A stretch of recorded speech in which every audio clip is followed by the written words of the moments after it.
this is Massive, the world's largest cruiserweight, and you're watching and listening to Countdown City WrestleCast. I'm out.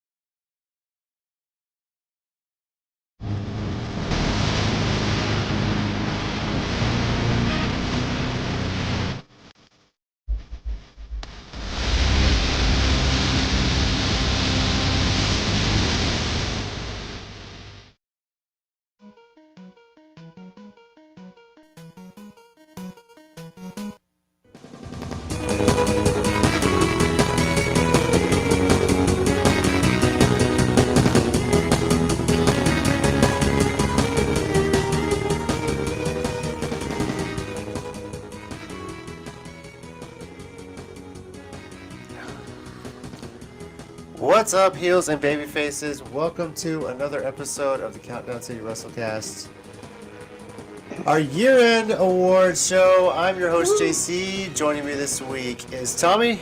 Hello, we got a new intro. Yes, and we got Mike. What's up, guys? And for the very last time, I get to say, it is 2022 Electric Boogaloo. The train is off. The lights are off. Time to go to your destination, wherever you're Before visiting. we go any further, I gotta do this. Mike, you did it the whole freaking year, and I legit cannot believe you did it, and I gotta give you your props because once we hit December, I was like, this son of a bitch actually did it this entire year, and you made it to so I got nothing but respect for you, my dude. I'm amazed. Well done. I appreciate that. Well Probably the second longest relationship I've ever been in. So. Oh my god. How are we looking on catchphrases for 2023? You still working on that? I have some ideas. All right. Yeah. We'll find out next week when we enter 2023. Damn it, I thought he was gonna say it. Gonna have to wait. I actually stopped and was like, listen, 2023. Yes, Wait and see. it's been quite the year in wrestling. A lot changing in the front, in so many levels. Lots to talk about with it, of course. And for us, yeah, this is kind of the fun thing. We'll present our year-end awards, crown their new Tez Award champion, and also make some award picks for ourselves as well, or some special awards we come up with. But I don't know. Also, What's real up? quick, sorry to interrupt. When the show gets off, we need to have a quick production meeting. Okay. Because the intro was awesome, but there's one thing I want to recommend. Okay. Yeah, for sure. okay. But shout out to whoever in the group cast put that together in the WrestleCast. That would be Yes. Joe Garcia. Shout out, and I want to surprise you Thank you, guys with Joe. that. Yeah, he put that all together. The Thanks, countdown Joe. video, the intro video. Yes, it is a work in progress. And if you know, it's funny about, what was it, 4 years ago today, we released our blooper reel from our very first pretty much half year together. And I said it like we're cut rate show. We kind of do this all in house as best we can. How it all started, 200 episodes, 4+ years later. Yes, the show has changed a lot. It's come a long way from green cloth on the wall in my living Hey, room that area. green cloth was vintage. Yes. Thank you, It's Michael. definitely the way the shows have always made it a lot easier for me to not have to worry about editing on my end of it, but I can live stop working behind the production. camera. yes, and and stop worrying about Nacho Are we knocking recording shit this over, right right? now? Yeah, funny, right? Stop it! I still have PTSD from that. Like legit. Like, okay, I don't think I ever told y'all this. I think I had a dream. We did the show one time, and the only thing about the dream I remember is I just kept getting up and checking the camera. That was the whole dream. We didn't talk about anything. I just kept getting up and seeing if the camera was recorded. And we were talking about some kind of nonsense in between, but that was like the whole dream. I was so panicked about that from that day forward that That's. it interrupted psyche. Yeah. I'm sorry, but also a little funny. Yes. No, it's hilarious. It's hilarious. It's just like, that's how messed up me. It's definitely a lot easier now having to do this live. It's great to be able to interact with people when they have stuff to say. So if you are joining us on the show or even after the fact, definitely live chat along with us. Like I mentioned, we're going to be presenting our year-end awards, uh, your usual topics, and then whatever we can come up with. It's kind of the fun part of it. Before we start that, though, one quick bit of wrestling news. Mike, you mentioned this before. Apparently, some new match type is going to come to the Royal Rumble. Oh, yeah. I think it was in a thing Tina posted too, but Yeah. I've seen it in a few places. Um, yeah, I don't know. A lights out match is apparently happening at the Royal Rumble, Yeah. which they haven't exactly said what that means. I assume I lights are going to be out in some capacity. I hope this I isn't like a fancy name for like a knock your opponent out match. Or But, blindfold match, which I hate those. if this is going to be done in the arena, I don't think it's going to go over well. This has to be something cinematic. If it's like a pitch black match or something like that. But if you're in the Alamo Dome, and those who know, I think it would be more presentable if you had a water cannon match. That would be fun. That would be fun, especially with the 50th anniversary of the Spurs. Hello, I mean, I just think if you're going to do that, you need to announce that ahead of time so the fans can wear plan the appropriate, accordingly. bring their ponchos and change Yeah. clothes perhaps in For a sure. Ziploc plastic bag. So that's kind of the only really quick tidbit of news there for wrestling wise.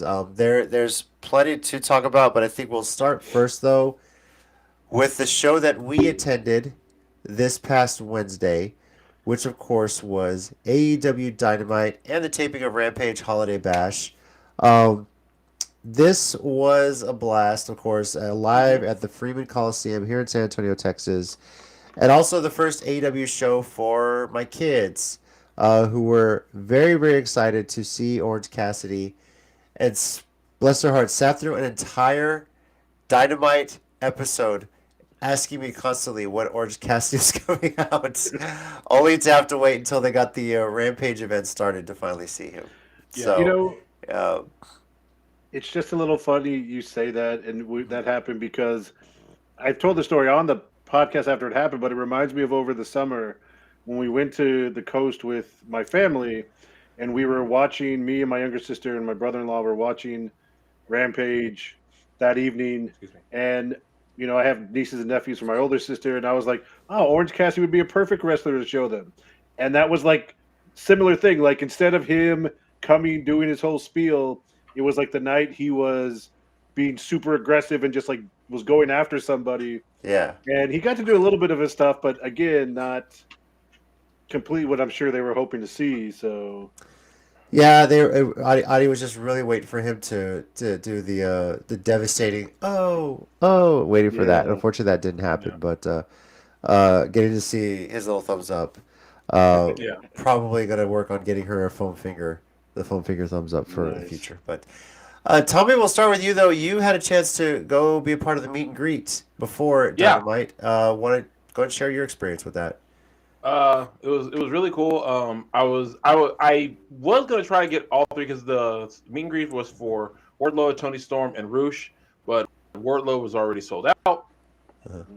So that saved me a little bit of money there, which is fine because I spent it on the shirt later from LFI. I'll explain that in a second. But first, Tony Storm, super sweetheart. I finally got to brag about getting to watch her in Stardom, which she appreciated. She's really cool. I also told her that when she was at WrestleCon this year, I said I really wanted to meet you at WrestleCon, but by that point I was almost out of money, and that was just for that day. So I had to space out what I was doing, and she's like, that whole weekend was a blur to me anyway, so that's okay. So that was cool. Roosh though, the cool thing about that meeting was he was there, and it was Roosh and Jose the assistant, but because of just of the booking and everything, Dralistico, his brother, was there, and so was Preston Vance. So I got to meet all of them at once. And the cool thing about that is I've been a fan of Preston before AEW because I was following him on social medias before because I'd seen clips of him, and actually, and legitimately, I'm actually a friend of his on Facebook, like from way before he got this famous. So pretty much sooner or later he delete me. I'm just like, does that really I'm show not gonna personally- anybody who knows Tommy? Oh, Tommy knows a wrestler. Tell us a story we don't know, Tommy. Yeah. I didn't tell you the DVD story again. That's something. do it. It's been like a year since I told that. So been far too long. But so the cool thing about meeting Roosh, they had a new LFI shirt because important to the story, I was wearing a Shane Taylor shirt, which Roosh did not appreciate. so he said you should go buy our new shirt, and he said if you go buy the shirt, you come back and we'll sign it. So I went and bought the shirt, and I went back and they signed it. It's actually sitting in here. It's somewhere in my bedroom somewhere. So Nice. yeah. And it was they were really cool. I told my wife this, like, the thing with Roosh is when you're standing next to him, you can almost get why he's such a international talent. You can just kind of like feel it off of him. He kind of gives off that vibe of he's just that good, and he's just standing there. So, Yeah. I just read Jason's comment, and that's funny, but it's not funny, but it is funny. Well, let's kind of go through some of the comments here. Burnsy saying that he actually saw the pictures on Facebook from Tommy and Mike. You guys posted a lot for sure. B Ninja, Friday I can catch y'all live. What's good? Hey, good, end of the year show, man. What's good? Hope all is well. Jason, B Ninja, Burnsy, Matthew. Man, we got a whole bunch of people in the Jason, of course, chats. saying he's got to have a wrestling black book. That's the comment. Tommy was wrestling, so yeah. I don't have a wrestling black book, but his social media contacts. Yeah. Now the show itself, Mike, and unfortunately, once about midway through the Rampage taping, the kids were done. Yeah. So you can imagine. Pretty much right when the main event started. I was gonna say it wasn't halfway. It was pretty much by the end.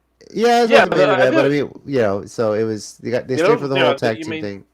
But I get it. I mean, they're kids, but like, that was like, but what you guys did miss was after the show. They did say, it's like, guys, the show, we know it ran a little long, but we appreciate y'all sticking with us. Yeah. So, did they announce any return date? Because I know they announced that February 15th they're going to be in Laredo. They didn't announce it. They just pretty much said that they are working on coming back. More like promising they would be back. They just hadn't given an exact date yet. Okay. Yeah. The show itself. Year, they got to be coming back next year at some point. I mean, that's 2 times they came here in 1 year.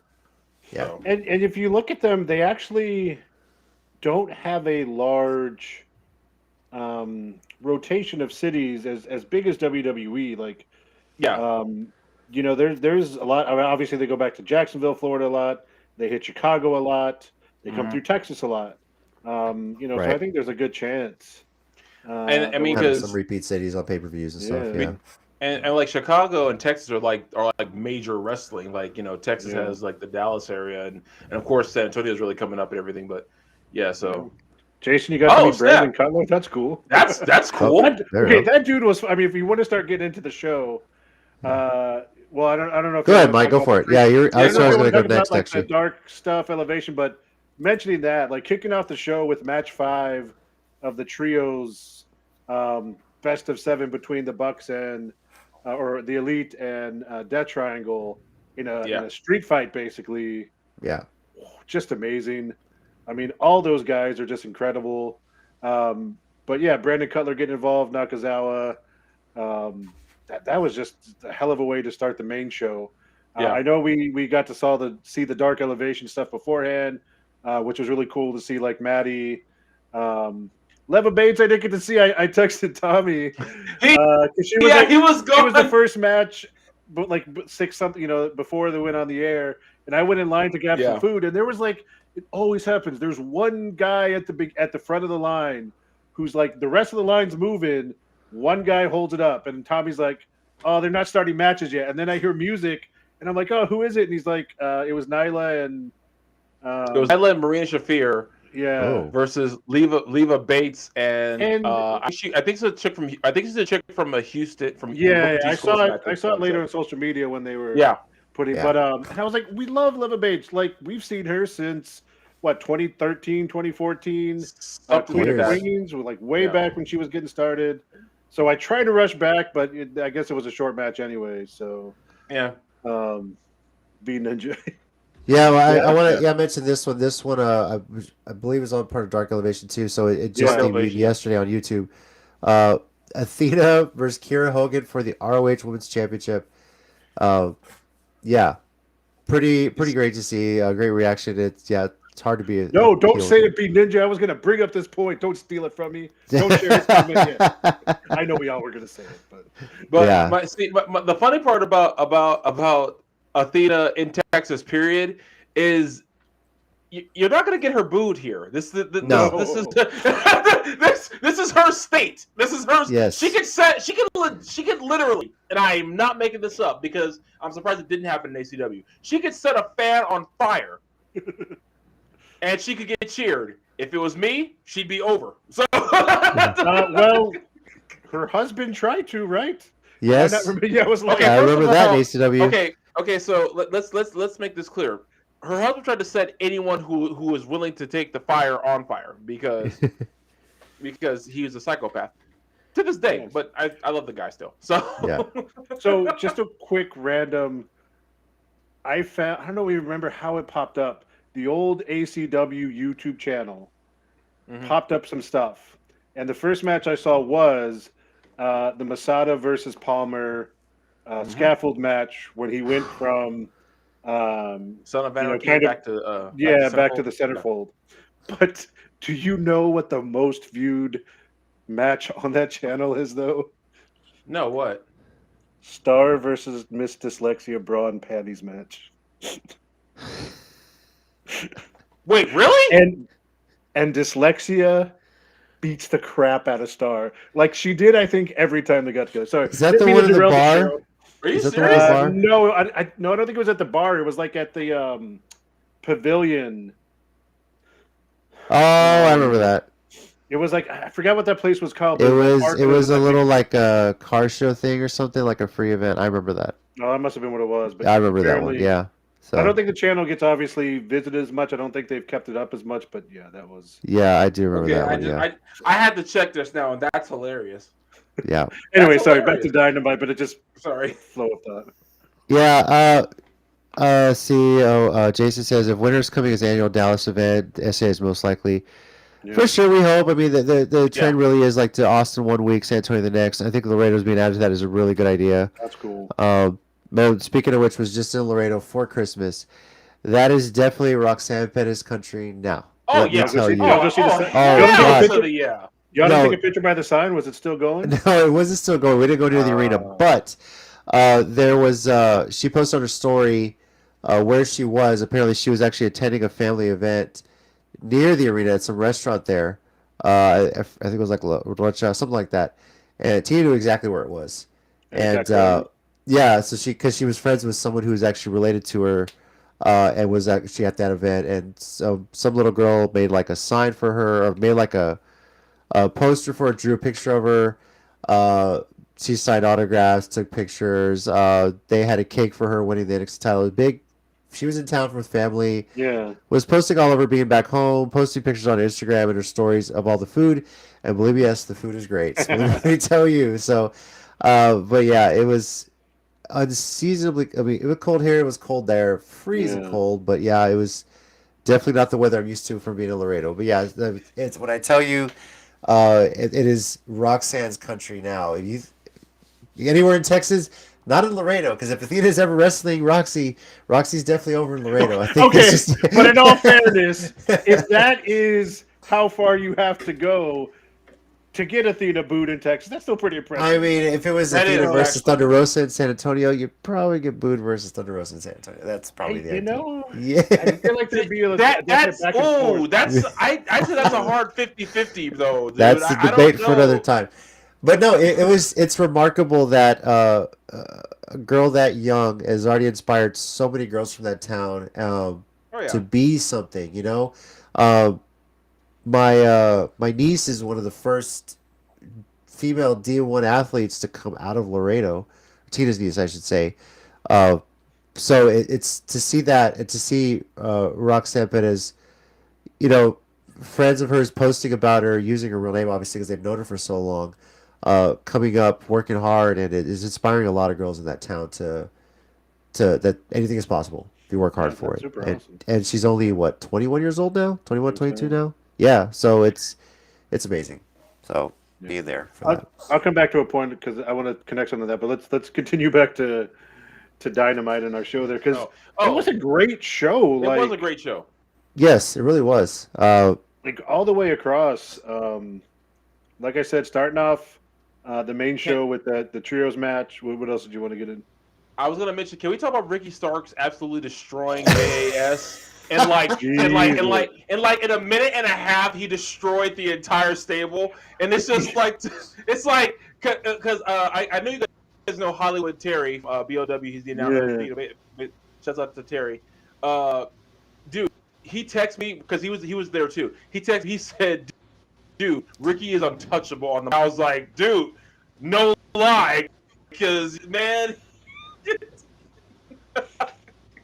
Yeah, Just no, like that was... a single father in his fifth divorce, and at that moment, Jericho should have put the mic down and just walked to the back. Yeah, used to be built like an air fryer. Now look at you. the look he and I gave each other too when that happened, I was like, holy crap. And I get home that night, I'm getting on TikTok, and it is everywhere. Yeah, it was everywhere, that promo was dude. everywhere. Yeah. Rocking the Maddie attire. I just Wow. saw his better. Now, funny event enough though. You know, we were the show starts. Ricky comes out. They're talking, and I'm sitting next to my kids, and Adi kind of leans over to me, Daddy, when are they gonna start fighting? She's just ready to get right into it, and stuff like that. Good thing she didn't watch old Raws. No, Yeah, right. no. So because she'd have had to sit through 2 more talking segments before we actually got to a match. So yeah, as Mike mentioned, it started off with the match 5, great match. I like how they teased that it could have ended at any time there. yeah, Jamie Hayter versus Hikaru Shida really stuck out to me. man, Amazing. dude, Yeah. they ended their year with a women's match of the year candidate. Easy. Yes. Yeah. That has got to. And Jamie Hayter's already on the tear with her title reign. Like first, her and Toni Storm tore it up back in full gear, and now that match. And so someone said it best. They said Hikaru Shida is already the ace of the AEW Women's Division, and I'm like, I have no reason to dispute that because I'm not gonna lie, I was really cheering hard for Hikaru Shida. I really was hoping it up. I was hoping. You know, I was because hoping. as B Ninja mentioned it, both times Dynamite has been here, they've had women main event. Yeah. There was Thunder Rosa versus Britt Baker in the cage when they were back in March. Yep. And I would have loved for 2 consecutive Dynamite San Antonio main eventing and a title change. That'd have been great. Yeah. I mean, I know you said that, but it literally was her first defense, and the crowd is behind her. Yeah, the crowd was not. I know you guys were cheering, but the crowd was not cheering for Yeah. Shida mostly. Like I know they were getting some back and forth, but even the section next to us was passing out this is the hater fans section. Yeah, I really wanted to go burn all those signs, but I would have got kicked out. But I'm just kidding. No, what they need to do, and I know they've teased it for so long. Yeah, no, definitely. Absolutely. They need to get her away from Britt Baker because what's the focus? What happens after that? I agree with Jason. That awesome match, right? Baker comes down. They beat up on Shida, and then Storm comes out, and it's still kind of coming back to Britt Baker. And I assume they're going to pull that trigger eventually. And I know we always talk about I know we always talk about AEW does better long-term booking than WWE, which likes to jump started like really quick. But I feel like sometimes they also let it go too long when you could pull it in a little bit, somewhere in that Goldilocks zone, if you will. Yeah. And that's. I mean, I would hope they pull the trigger by Double or Nothing. Maybe Revolution, because they already had the sound Revolution. Yeah, I was actually thinking Revolution might be the, because I feel like here's where my line of thinking is. I feel like AEW also uses like the social media aspect a lot more than like the WWE. Well, WWE does it now, but not a lot more than they usually do. And what I mean by that, why I'm bringing that up is because you'll probably see a lot of comments saying that Jamie Hayter's already the best women's champion and all that, and I can see Britt Baker getting jealous of that and and turning on her. And, no, I'm not saying that they're right because she's literally had one time. But I'm just saying that they'll say that, and Britt Baker will get the jealousy thing going. And then of course she'll say something like the only reason you beat Shida is because of us and blah blah blah and everything. Although Although that's partially true because Sheeta kicked out of like every finisher I think ever has been created before Hater finally put her down. Dude, what was it? Was it the power bomb that we all thought it was over, and she shot her shoulder up at like the last possible instance, and it was like the crowd audibly gasped. The power bomb, her version of the Rainmaker, the Haterade. Yeah. So three of them. Yeah. Three of them too. Eventually, but it was. I feel like it was a very scientific match to start with, which is a good thing. And then when it came down to the last minute, because here was my biggest concern. When they started the match, it was like 8:45, 8:46. And I was like, are they actually going to let them go a full 15 minutes to the end of the show for this match? I think they should, but will they let them? And when they actually went that full length of time, I was impressed. I was like, that is awesome. Yeah, and it's funny you say that because from where we were sitting, we're opposite the hard cam. Yeah. When you look at where the hard cam is, near the hard cams, they actually have the live time for Eastern time zone.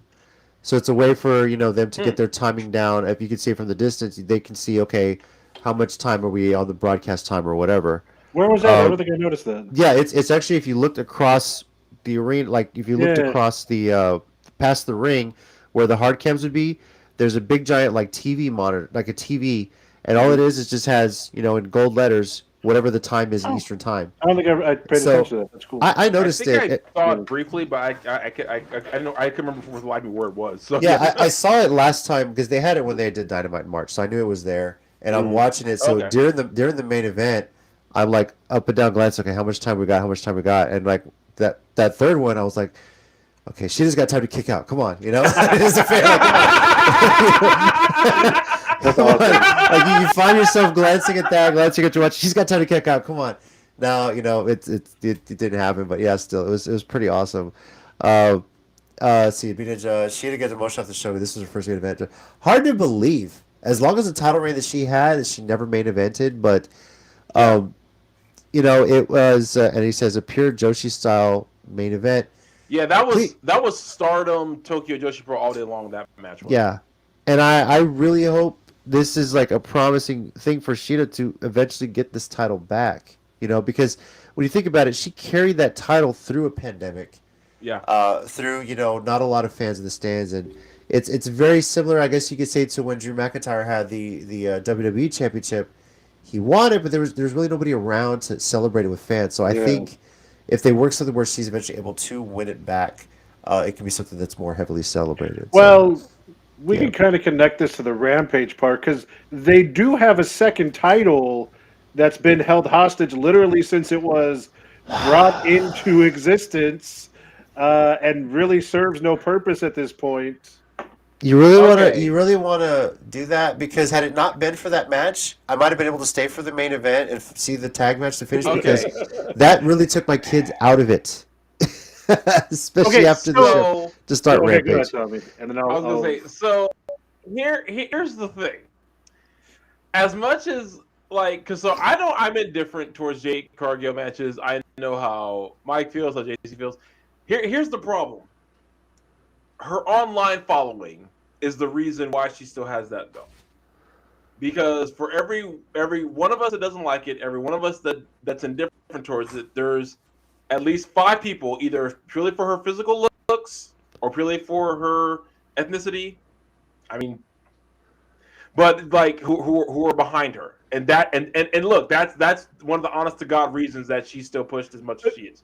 And we can say about the match quality whatever we want, doesn't change their minds.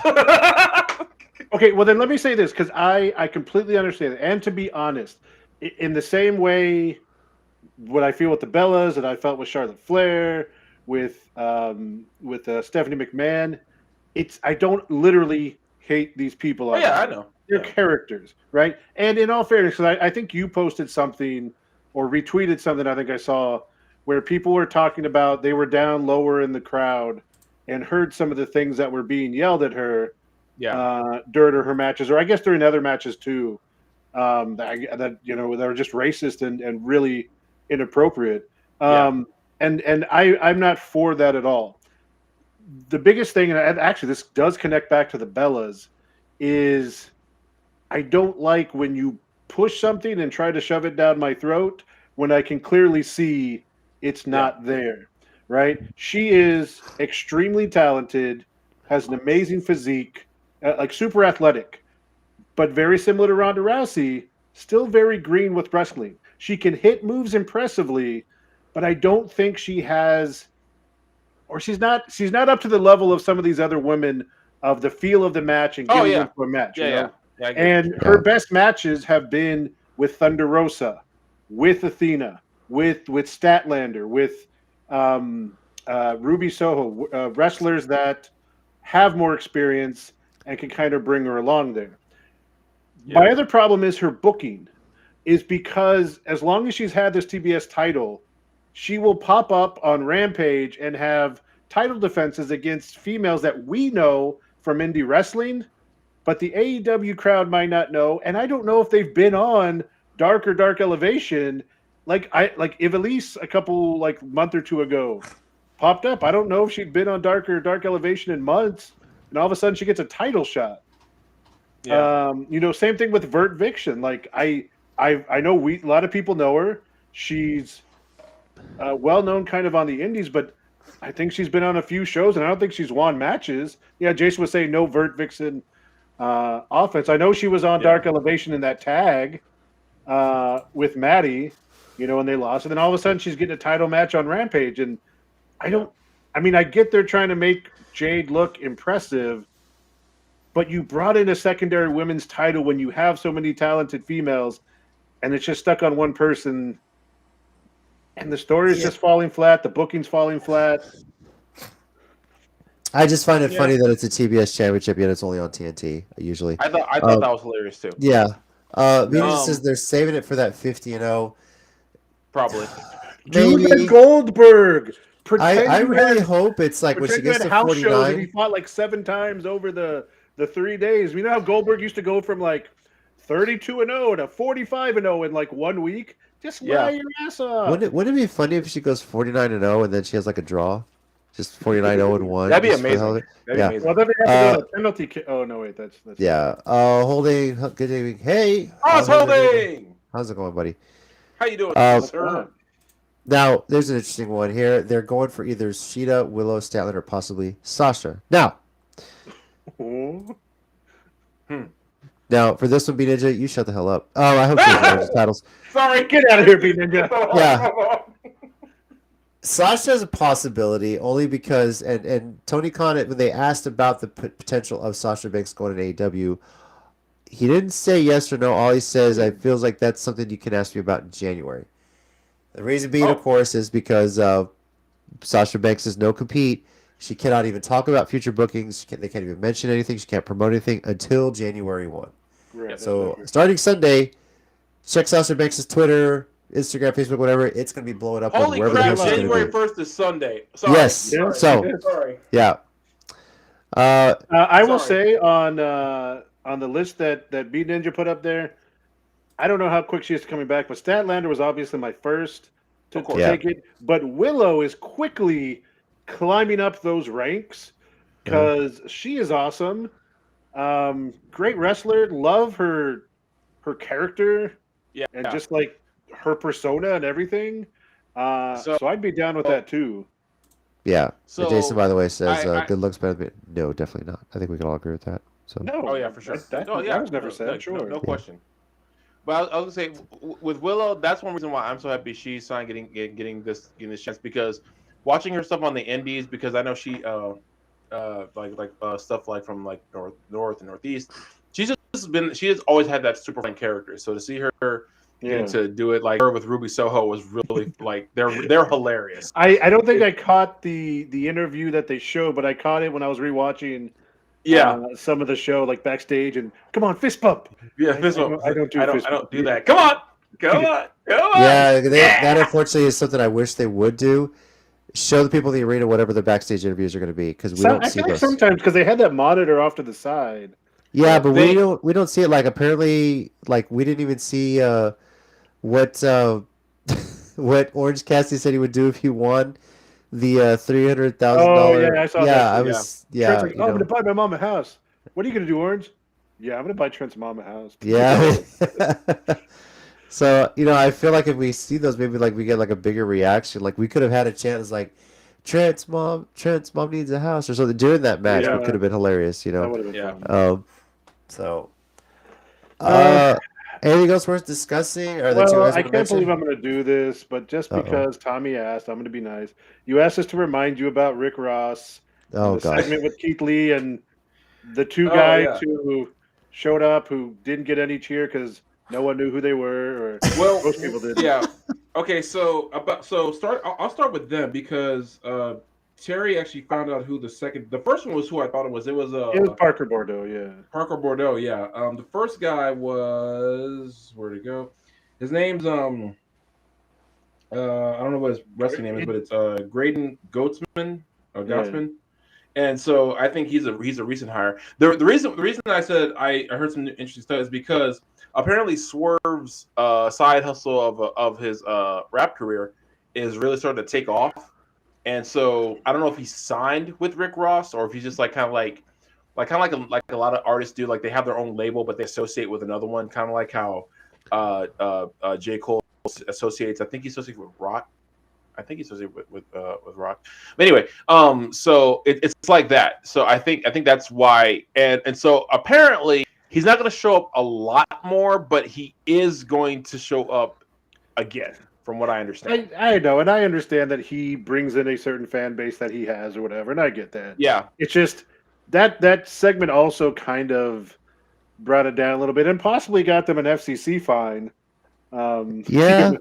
yeah, but it was one of the most played clips on Twitter. So. Remind me, oh my god, I need to find it. I don't remember if I retweeted it, but someone added that into Keith Lee's entrance song, and it is perfect. It actually works. So I gotta find it. I don't remember if I shared it or retweeted. If you find it, share it, send it to me. Yeah, I yeah. must hear that. Please tell me AEW is going to do that from now on, because that'd be perfect. I would love that. So, but my thing with Rick Ross, I'm gonna say is almost kind of similar to what I was saying about Jay Cargill. It's probably gonna bring in fans that normally wouldn't be watching because okay, this is gonna give me a lot of flack. I have never thought Rick Ross was like the best rapper ever. Not because I got nothing against him, but he's not on my list. Anybody has to be fair. That you'd be surprised. I've heard arguments, and I'm like, who else do you listen to? But I Ninja, I just saw. But Yeah. Rick Ross still has his fan base, and honestly, with the talent that he works with, if they somehow have that working deal with AEW to start promoting more people, you're gonna get a lot of the hip hop fans who don't really watch wrestling like that to watch wrestling like that. So honestly, it may be like a double-edged sword. You got to take the good with the bad on that one. So yeah, no. But I'd rather see the Bow Wow Jade Cargill shit than this. I'm not curious as to where that's going because that's still kind of funny to me. It's like they're either gonna fight, they're gonna fall in love, and I'm not sure which one yet. But B Ninja, and also I think Tommy, you had mentioned this after it happened, or there was something tweeted, especially because of that final battle, they had the match against Shane Taylor and JD. Yep. Yeah. And so and afterwards they posted the stuff about them still being family. So yeah. Well, Rick Ross called out JD on Twitter, so apparently, okay. So more than likely, it's going to lead to them kind of forming, some kind of Shane Taylor promotion / Pretty Boy Killers featuring Keith Lee. Yeah. Shane Taylor Killers, which honestly sounds like a group he should start because doesn't he already? It's Shane Taylor Killers because that's literally what he does anyway. Have you seen his punches? Oh my god! And Lance Hoyt has entered the chat. Oh wait, no, because that could happen because they're friends. Jason, by the way, mentions Willow's awesome, getting a bigger pop than most Yeah. popular males. Yep, just Definitely. harkening back to that. Well, she got it and said like when she came out with Ruby, the crowd was going crazy for those two. Yeah, so, they really were. Yeah. Yeah. Now, speaking of a certain Lance Hoyt, Lance Archer, I do want to say, as I mentioned, we were in Laredo, and T and I made it over to Walmart. Happened to find the last one in the store. We get for some focus here, get the glare off of it. Wait, what? It is Archer in AEW. It is Archer in AEW, yes. It's Archer in AEW. Actually, It's Archer in AEW and New Japan. And Japan, yeah. I said Happened to Hoyt. find the last one, so Lance, if you are watching, definitely would love to kind of show this off. I don't know if you've gotten to see your own action figure. Wouldn't mind an autograph too for sure, for it on display. And Mike, now you mentioned, instead of Elf on a Shelf, what can we do with this one here in our group chat? I think he said what? Lance at a glance. Lance at a glance. This could be more fun having Lance showing up in random places around Tommy's house up until Christmas time. Yeah, just looking like somehow he was trying to cause Tommy to accidentally get injured. Maybe so basically, so you're saying maybe he's on top of the fridge with like a brick. So the Lance Archer toy is Chucky. I'm a little scared. Okay. How much that works. In all fairness, Lance Archer takes out Chucky no problem. The toy, even so, yeah. Yeah. You know what? I just had an idea of like a Lance Archer versus Chucky movie, and it still wouldn't be the dumbest movie I've ever seen related to Chucky. Now that we have said that, if Lance Archer appears in the next Child's Play movie, whatever the hell that is, I would like some credit in the credits for that. Liv Morgan was on the TV show. There's your Nether Forbidden Door. AEW and WCW, AEW or WWE. Or it'd be like that Twilight Zone episode with that talking Tina doll that killed that dude. Yeah. We could talk a long time about our experience at AEW, but okay, wait, one more thing. Go ahead. Soundbite. Stokely Hathaway from the Bryan Danielson. Bro. Okay. I don't know if you did, but someone already had that right after I got home, and it was all over. You raggedy bitch. Yep. The 90s baby in me from Waiting to Exhale couldn't stop laughing when he looked at him and just dead serious. You raggedy bitch. And I was, dude, I was about to leave. I was like, the show's over. It won't get better than that. The show is over. So. The promos were next level. The promos were next level. Me and Terry talked about that, how great the promos were. And props to Bryan Danielson for putting over San Antonio as the place he trained for. I appreciated that. And finally, also, Mike mentioned we got a Moxley match, but Moxley didn't come alone through the crowd. I know Mike was wishing he had lower level seats for this because Claudio came out with Mox. I posted it. He was right below us again. Yeah. Don't you wish you had to just maybe I could run down there and just get a quick high five or a selfie while he was waiting down there, So, all the headbutt, something like that. Yes. and then during the Battle Royale match, Claudio's just a freak of nature, dude. Yes. Oh God, yeah. And as much as I hate that he wound up being the last one eliminated, like the way he did it and like let them hit the double team was like ridiculously cool. So yeah, it was really cool to see Claudio, obviously, as a huge Claudio fan. I'm pretty sure it's the first time I've seen it. Well, he might have been in the 2017 Royal Rumble. I believe he was. Probably. I don't remember, but other than that, yeah, like to see him like that was really cool. Yep. Yeah. Well, we could talk about Dynamite and Rampage Holiday Bash a lot, but I will say the experience that is, if you didn't get to make it out there, please do. If you have the time and the means, February 15th, AEW will be back in Texas in Laredo at the Sames Auto Arena. And I must mention, if you thought, what's we got here? Yeah, so this just came up earlier. We did forget to mention. Yeah, I forgot about that because it was announced a few hours ago. Yeah, literally. Really? I was. So Brandon Oliver posted it, like retweeting or something from this group. So that weekend of Survivor Royal Rumble, it's on the 28th. So I guess during the day, but they haven't announced names yet, obviously, because it just got announced that they're coming. So yeah, B Ninja, hopefully that would be amazing. Awesome. I'm there. Yeah, Laredo is going to play host to SmackDown the night before, Friday night, at the Sames Auto Arena. And then, of course, Royal Rumble's the next day in San Antonio. So I guess WrestleCon is during the day. This, I of would course, takes assume it's mostly AEW. I don't think it's going to be WWE, obviously. Well, you know, it's AEW, because ROH, you know, that kind of well, thing. it might be AEW also and Indie. because they canceled that other event that they were supposed Yeah, to be right. doing, Yeah. and then that's why Brandon Oliver started that pop up show that same day, which Right. honestly I'll probably end up going to. No, and just the text Rumble you. is Saturday, isn't it? 'Cause Rumble's isn't on Saturday. The RCW Rumble's on show, I think, is Saturday. RCW That's show's on right. Sunday. That's right. Yes. And I think You're RCW is on Sunday now. Yeah, yeah. You're right. Yes. I keep So forgetting that- that they do Saturday pay-per-views now. My bad. I know, it's weird.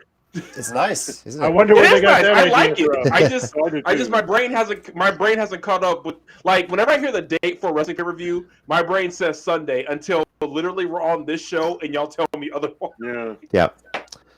Yeah. 10 a.m. on the 28th. Okay. Yeah. So Okay. if No, as I'm far in. yeah, if you We'll repost things. Follow our social media. Yeah, Yeah, I'm because sure. We see information out more than there. likely I'll be there. So Yeah, me too. Hey, maybe we can get a booth or something. I don't know. We can ask. oh, Jesus Christ. Well, you know, some of us just can't live the good life you do, B Ninja. Yes, of course. Yeah. But yeah, if you missed AEW, I think the Laredo trip would be worth it. The same Zone Arena, think Freeman Coliseum, but closer. I mean, if it's not as big as Which Freeman, is crazy because yeah, no, That's it's insane to me. it's honestly just the way the seating is set up there. There's not a bad seat in the house, and I feel like I think it's maybe a little bit smaller than the Freeman. Yeah. And it's still a little bit more modern, though, as far as the look and everything. I will mention, though, that there is a clear bag policy at the same Zone Arena in Laredo. So if you do attend, you have to take a clear bag, which I don't remember if the Freeman had one or not. But still, it's worth the trip. By the way, the most expensive seats in that arena on the floor are $45 In Laredo? in Laredo, February 15th for AEW Dynamite. So if you want to I'll have take my a money day or goes two up off then. from work and feel like making the trip, I definitely recommend it. It's something I told my nephews about. Say, hey, if you haven't seen AEW, because you know WWE is kind of big right there, but I think this is going to be worth it. If you the great introduction to it, go check it out. Floor seats are very, very affordable. Go have fun, man. I'm really interested to see what they do in Laredo, Laredo really secretly is a bit of a wrestling town as well.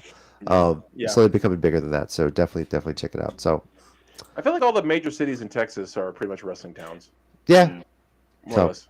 And if you were at Dynamite, Rampage, or any of that, leave your favorite parts in the comments. I know some of them already have. Obviously, B Ninja, Jason. Yep.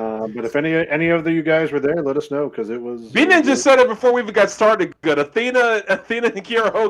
He was done for that to chat. He was done. I don't even know if he did just stay for the rest of the show. He probably left after that. That was on dark. You He was know. probably just wandering down East Houston. Like I mean, I was looking. looking for him. You know. Final thing I do want to Oh, shout you know out. what? I ran into him briefly when I was waiting in line. Oh. But he walked past me. I was like, "Hey, what's up?" He's like, "There's a match starting. I gotta go." And I was Yeah. like, "Oh yeah, go." Finally, I Oh, do yeah. want to shout out if he's watching Laz and his wife Erica. Haven't Yeah. seen you Yeah. in 6 years. It That seems was like cool. since you moved to Del Rio. So good to see them. Great to see you. It's been too long. A lot has changed for us for sure. I think Gotti was like a year or something the last time you saw her. So yeah, years later, and got a son Life too. comes at And you fast, man. it sure does. But God, it was great to see you guys. They happened to win the tickets as part of a raffle. That's awesome. I didn't hear that part. Missed out on Alamo Bowl tickets, but got Rampage and Dynamite as a consolation. So I'd say it was worth Tomato, it for them. tomato. Yeah. Yeah. So it Depending was on Great your to fandom. see you guys. I'm sorry we couldn't hang out longer. The kids were just being whatever, and I know you guys had to get back to Del Rio after the show. So love you, miss you guys. Hopefully we'll get to see you guys soon and hang out for sure. All right, guys, it is award time. The Yeah. WrestleCast Year End Awards. Oh, here we go. No, but that's what it was. It was that first match. That was the a match first today when I walked past. Yeah, hey, Yeah. never leaving to miss a Leave a Bates match, right?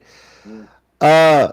WrestleCast Year End Awards. Now, if you're unfamiliar with us, really, there's really no special award. We kind of go through each category and pick out who we think each should eventually win that award. You're welcome to follow along with us. We'll have things like Male Wrestler of the Year, Female Wrestler of the Year, Tag Team, Promotion, Match of the Year, Pay-Per-View of the Year. We do have our Tez Award to hand out, which goes to the WrestleCaster that had the best pick percentage for the year. And then after that, we'll have our own special awards, whatever the hell we came up with this year. None of us know what the hell is going to be presented. And that's always the fun part. So, Okay. welcome to pick along with us. And when we get to that part, you can make up your own award too as well. So let's kind of start here though with male wrestler of the year. We're gonna kind of go in order with this one. Tommy, do you want to go first? Who would your pick be for male wrestler of the year? This is probably the first year in a while I have a legit WWE contender in Roman Reigns, because I gotta give him his credit. This whole year he's been solid.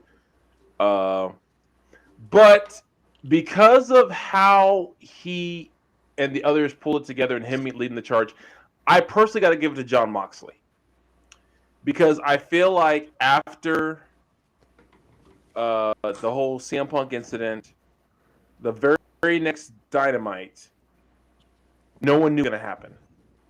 No one knew what was going to be said, done to fix it. MJF came out, did his shtick, was the heel we all know him how to be. But then Moxley gave probably one of the best promos he's ever given. And of course, actually, I think he kind of did this whole year, because I think this year's when he came back from his that's his what rehab, I dealing with the alcohol thing. Yeah, and that was personally one of my favorite promos. That guy tried to call him out for it, and he said, "Go fuck yourself, get that guy out of here." Yeah. So, but no, I Moxley just because he proved how one dude can really take a company and really lift it up from a really dark place to a really good one, and he did it in one promo. So yeah, I'm Moxley, but I just saw B Ninja's comment, and I cannot disagree with. We'll get to that. We'll get to that afterward. Yeah, we'll get to fan comments here. Mike, what about you? I'm actually going the same. I'm going to go Moxley as well. I don't know if you remember, we did the half year award sometime in the summer, and I was basically saying what you said there. I chose Moxley at the half year, saying how after he had come back from his rehab, he just started putting on these great matches. But I have to reiterate, the majority of, or pretty much everything Tommy said there. He, the story that we got was he was supposed to lose that belt to Punk, go on a vacation for like a couple of months, get his time off, because he had, I don't want to, well, in certain ways, carrying the company on his back as the champ and as the head of their main event scene. Like, obviously they had a ton of talents. Punk came in, Bryan Danielson, but Mox has been at the top of that thing in that mix the entire time. Like Tommy said, pulling them up after the CM Punk Elite stuff, and just pulling out banger matches. The stuff with, pretty sure that was this year, Blackpool Combat Club, helping to elevate Wheeler Yuta, who also for me is a contender, because if it hadn't been for that little cool-off period after he lost to Daniel Garcia, but he won that back recently.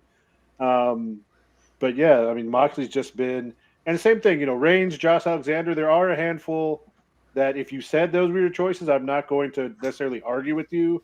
But for me, it's Moxley. Yeah, that you said it right there, B Ninja. Josh Alexander.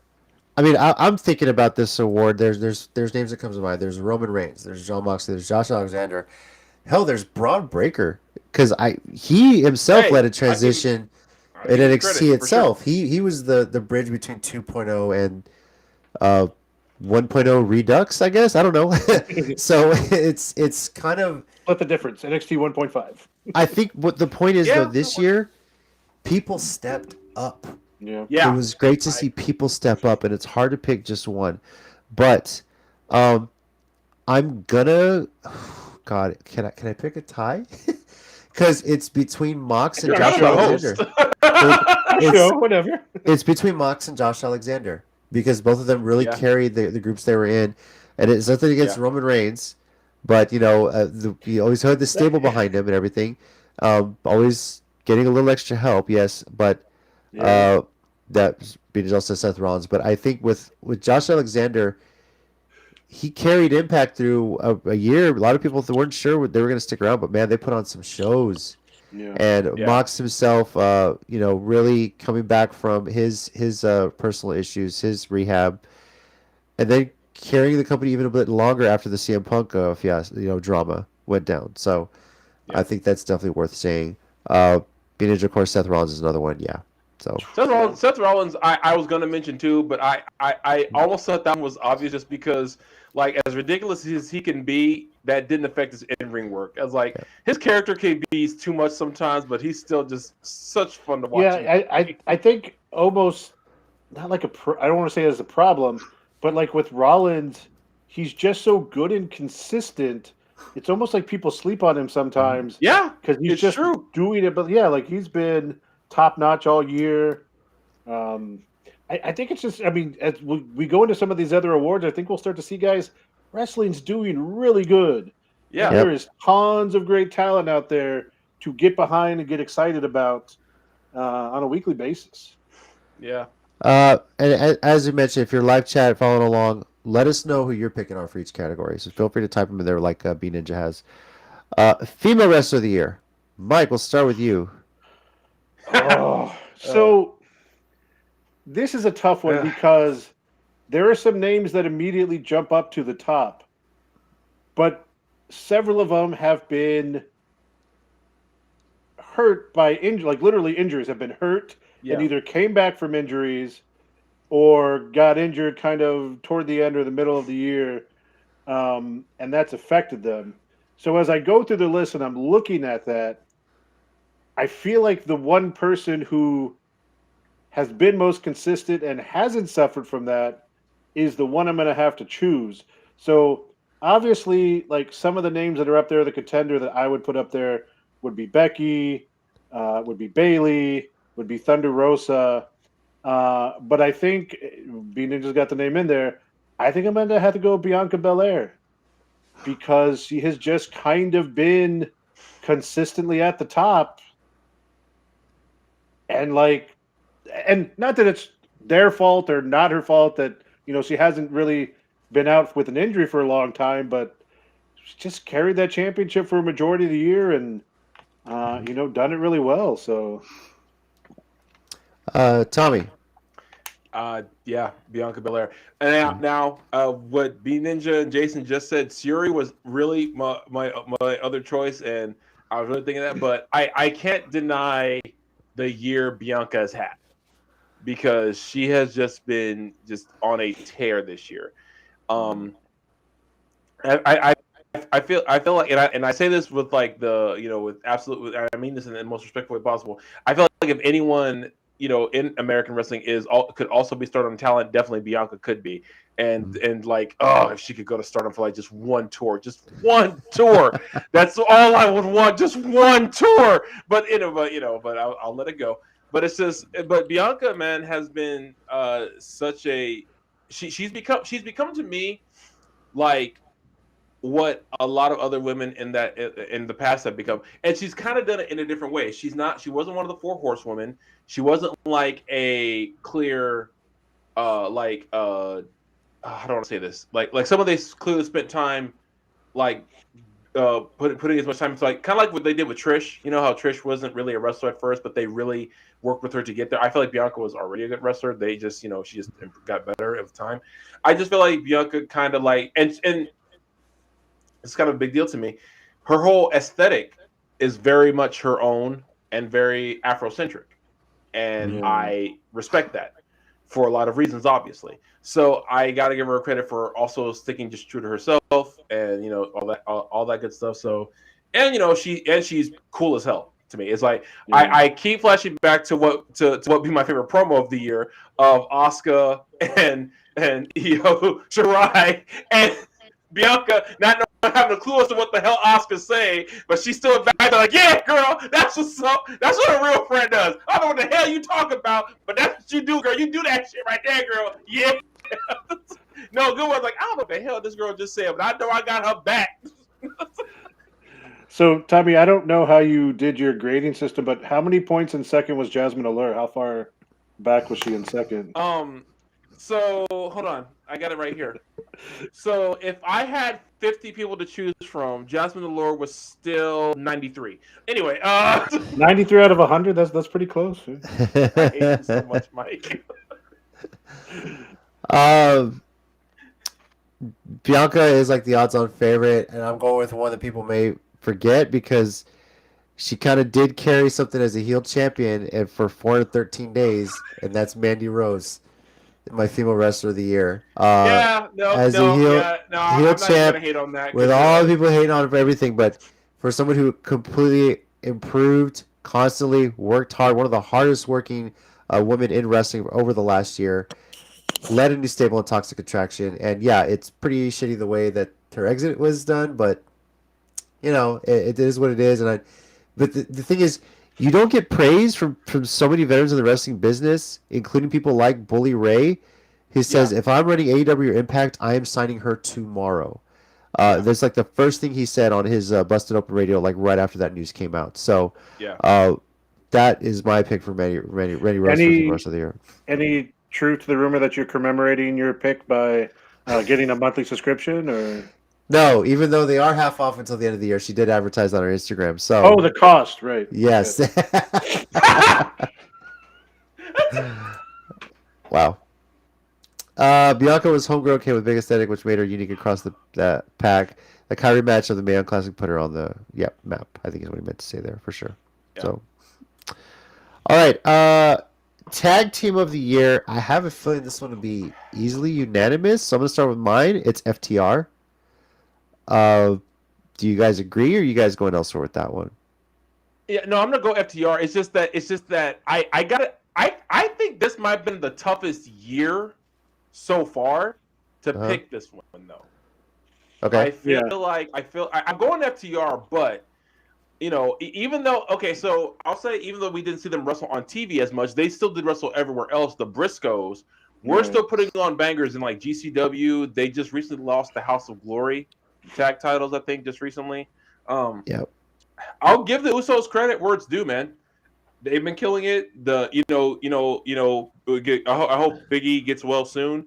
But still, to Xavier and Kofi, they've been carrying the New Day this far. That, by the way, that segment during that Christmas match where they were the Nutcrackers. Would you believe I almost missed that joke? I legitimately almost missed that joke when they kicked. I was sleepy. I wasn't thinking, and when they did, I was like, "Oh, why did they do that?" And then I said, "I'm stupid. Speaking of that though, too, like Pretty Deadly's got to be. They had a pretty good reign in a good year. As annoying as they are, that's their job. So I'm like, they're annoying, but that's what they're supposed to do. So I can't get mad at that. The Acclaimed. Obviously, half of the year really. Bro. Yeah. Well, Mike, are you going FTR? Oh, yeah, I am going FTR. I'm just like, but he's right. Like, there's not as many in WWE, unfortunately. And I think that also kind of hurt the Usos. Yeah, they didn't have quite the diversity that FTR got to wrestle throughout this year. And I know there's that whole thing because they won the PWI and then the fun little Twitter stuff we talked about last week. But no, FTR definitely.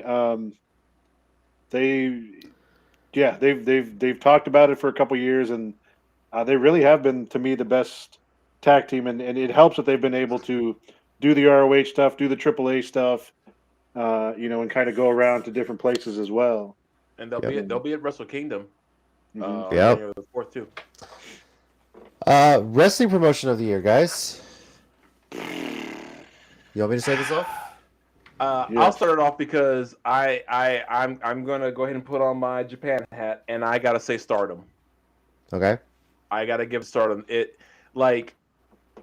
Bianca was my woman of the year, but women's promotion and overall promotion of the year was Stardom. It felt like everything that they did was just gold this year. It was like they were putting. It was like if they were gonna. I felt like to me like whenever they promoted, especially a pay-per-view show, when they promoted it and they wanted you to watch it, they were making you were getting all of your money's worth. And this is just me just seeing clips of everything so far, and like seeing full matches where people would post them.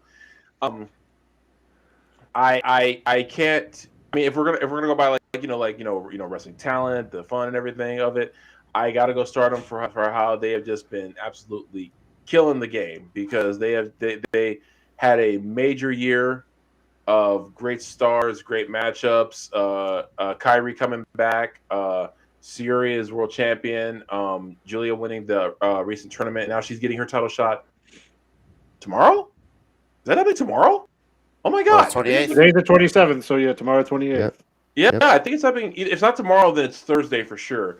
And so that's going to be just and another banger. So I feel like everyone took Say he puts on banger after banger after banger personally, and they said, "Screw you, Sheamus, we'll do that." And like everyone just said, "We're gonna." And so And he's just sitting there making Yeah. wrestling better, fella. I mean, honestly, there's a TikTok. I got to send you guys some of his videos. I can't remember his name off the top of my head.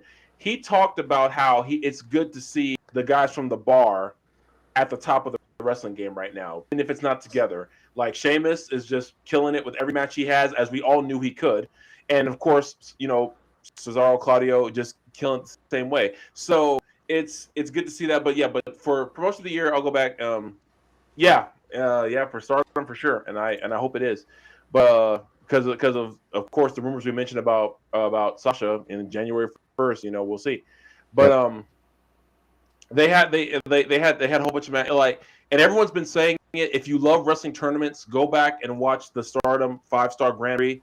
That was a killer. I think their Goddess Tag League just wrapped up recently too, and that was a big one. And Kyrie's will face someone with the IWGP Women's Belt at Wrestle Kingdom. So she's facing someone. They haven't said who yet, but she's facing someone. So unless they change that, what they say. My pick for promotion of the year is Impact Wrestling. From start to finish, they put on some amazing shows, had amazing TV events, and a lot of their marketing is done strictly through social media. That's always where they have some of the biggest following. But whereas we saw like a bit of a transition, it seems, from WWE going from Vince in power to Triple H in power. We saw NXT change up.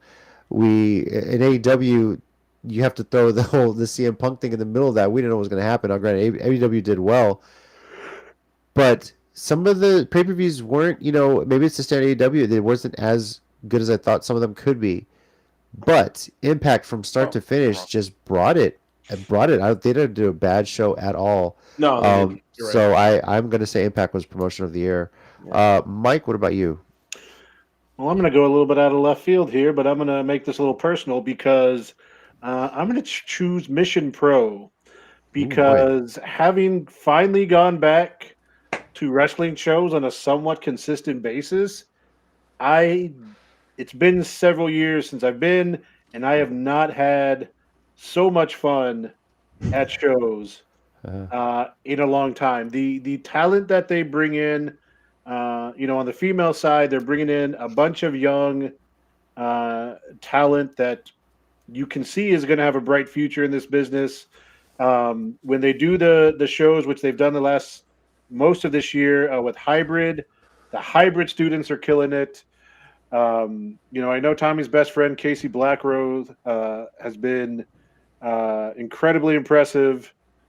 I hope he loses that damn trophy somewhere. I really do. Did he actually get into one of the pictures? Is there he got into something. I'll go back and check because that son of a anyway. Because they were taking pictures after the show, and he comes behind, pops into the camera.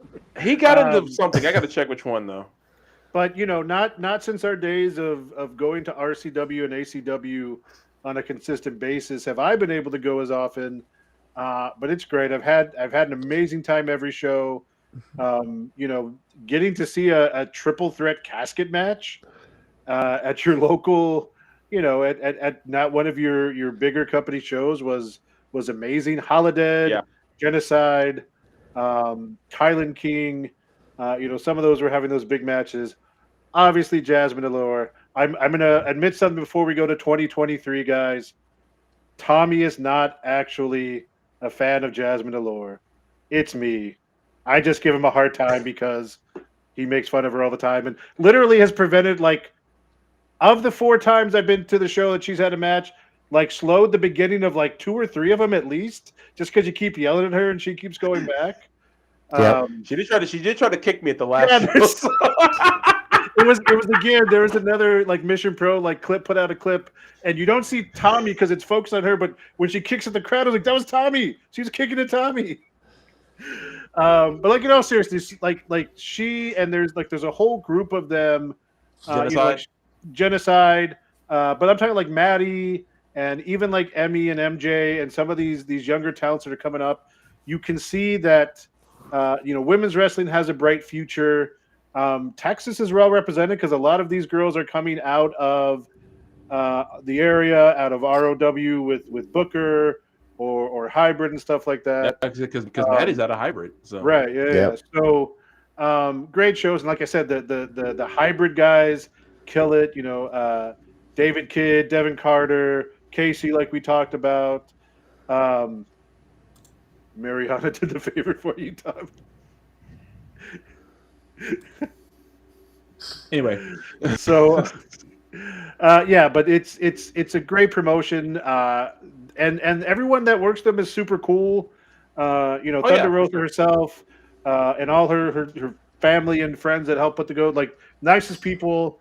They remember you and talk to you and come back. So for a personal reason, that's what I'm going to go with for my promotion of the year.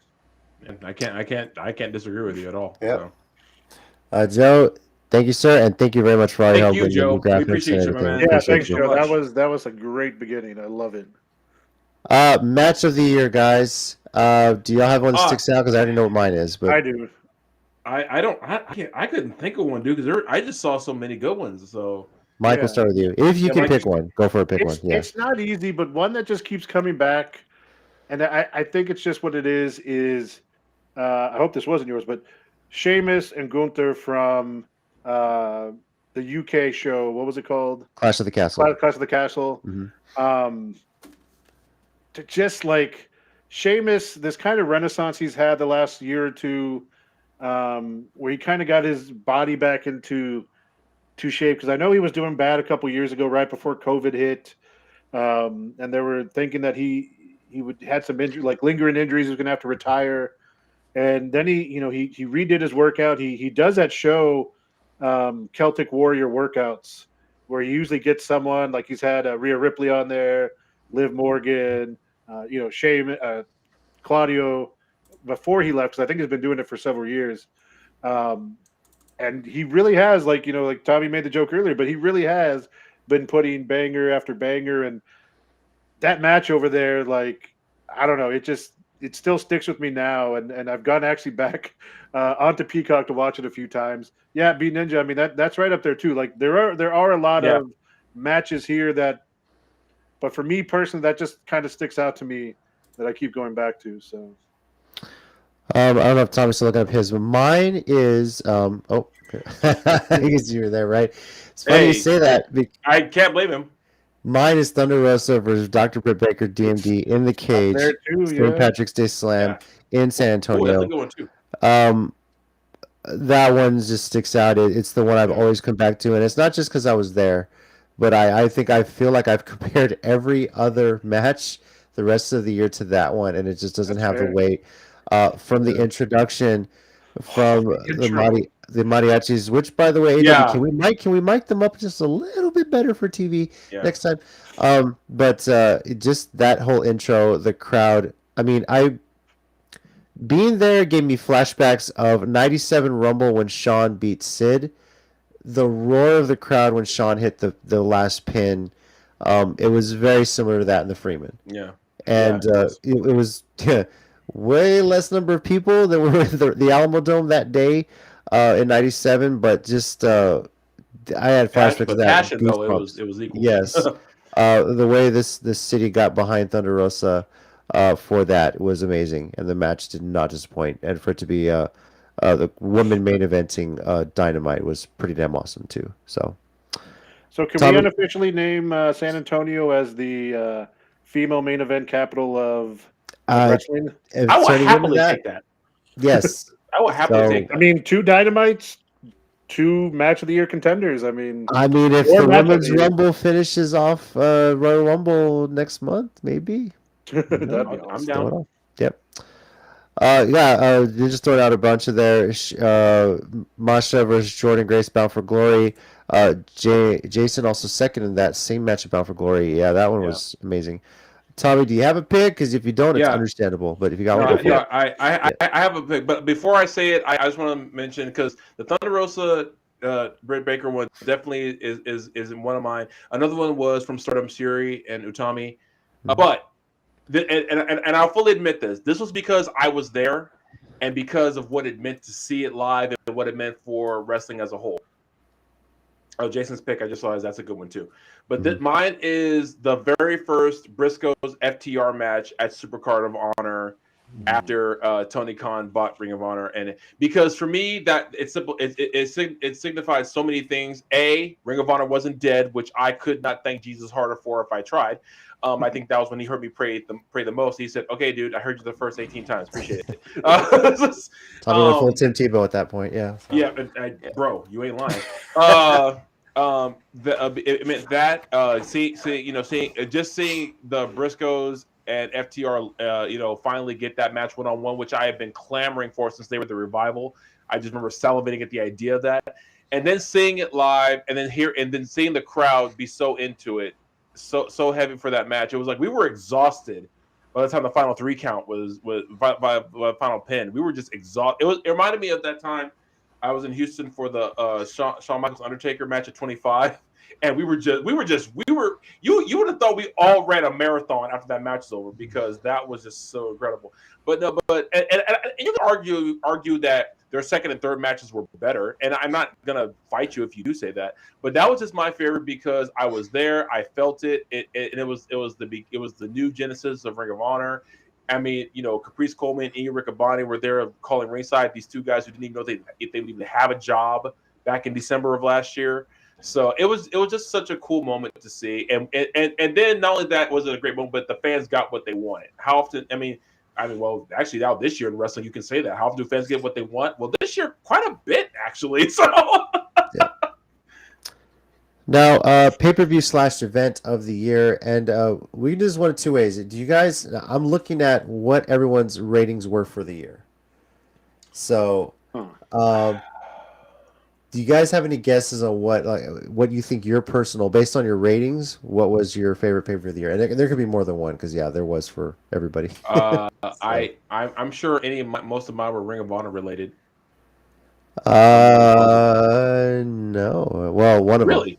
One of them. I know Death Before Dishonor, not the Final Battle was, but Final Battle. For you, Tommy, you gave 5s to 4 shows. Oh. There was Wrestle Kingdom, of course. Slammiversary, Forbidden Door, and Final Battle. Oh. Those were your highest rated shows of the year. Okay. Mike, do you want to know yours? Yeah. You gave 2 5s on the year. One was Forbidden Door, and the other one was Death Before Dishonor. Yeah, because Claudio won. Yeah. that was the first time, sure. Yeah, yes. Mine. Now I didn't give any 5s on the year, but my highest rating was 4.75, and I gave that to 3 shows. Impact Hard to Kill, Extreme Rules, and War Games. Now, as far as our show overall, we actually had 2 shows tie for the highest rating for the year. The first was Impact Slammiversary, and the second was Death Before Dishonor. Those actually both came in at 4.875. Our worst rated show for the year was Elimination Chamber at 3.25. That's still not bad considering us. I mean, yeah. Trying to remember what happened at Elimination Chamber. I don't even remember what happened. Obviously, that's why. It was under Vince back then still, so we would just So, but yeah, I mean, I probably War Games, Extreme Rules, Impact Hard to Kill stuck out. Great shows for me personally. It's pretty amazing stuff. It was just such a great year. I mean, it's funny, like after things just transitioned middle of the year, everything we had nothing below a 4 for the rest of the year. Well, and that's how it should be. It should never be that hard for these companies to put on at the very minimum force. I just realized my 2 5s were both Claudio related. Yes, they were. Was the first match better? That makes complete sense. And then actually, I probably should have given a 5 to SummerSlam because that was Bayley's return. So Yeah. Yeah, how you did I gave get- that a 4.5, but you did Mm, pull a Tez on that night. So yeah, that was a good thing Yeah. too. So Why didn't give a 5 to Final Battle because not only did Claudio win, he didn't have to join JAS. yeah, We have. What did I give it? 4.75. 4.5, Okay. 4.75. Yeah. 4.5 for that one. 4.5. Sorry. Yeah. So now you guys want to do the Tez award now, or do you want to get to your like everyone's special awards here? Up to you. I'm good either way. All right. Yeah, we're already talking about it. Just go for it. Okay, Tez Award. Now this one is basically handed out to who had the best pick percentage for the year. Basically, as long as you picked at least half of the pay-per-views for the year, and for the three of us, we picked just about everything. Yeah. Our inaugural winner for 2020 was Tina. Last year, of course, Mike won, and this year it's actually myself winning it. Hey. Recount. We That's it. need a We're storming non-part- JC. That's it. We're storming JC's house. Stop the Mike steal. had Stop. 60.26% of picks correct. Obviously, there has been a great tragedy. This is false. This is, We need this a is recount. huge. Fake Yeah. news. Biggest steel jab. By the in way, Countdown City WrestleCast history. Biggest steel jab. I'm selling. biggest steel I'm jab. selling wrestling cards of me for $100. Yeah. If anyone wants to buy one. NFTs. Or Mike what that had means. And don't come to my. I have the hidden Countdown City WrestleCast documents. They're not here. That's not what these are at all. Mike at 60.26%, Tommy at 61.54%, and myself at 64% correct on picks. I actually had 2 Tezes on the year. Tommy had 1, and Mike I had did? 2. Yes, you had 1 for Okay. NPW Hard Days Night. Oh. Yeah. Wow, how good for Yeah, I me. forgot we picked that. Yeah. So I did too. So yeah, and it just wow, it's an honor to win this, and Ninja, I appreciate that nice little Samurai Shot reference for me. I love you, I totally get that. nerd. No,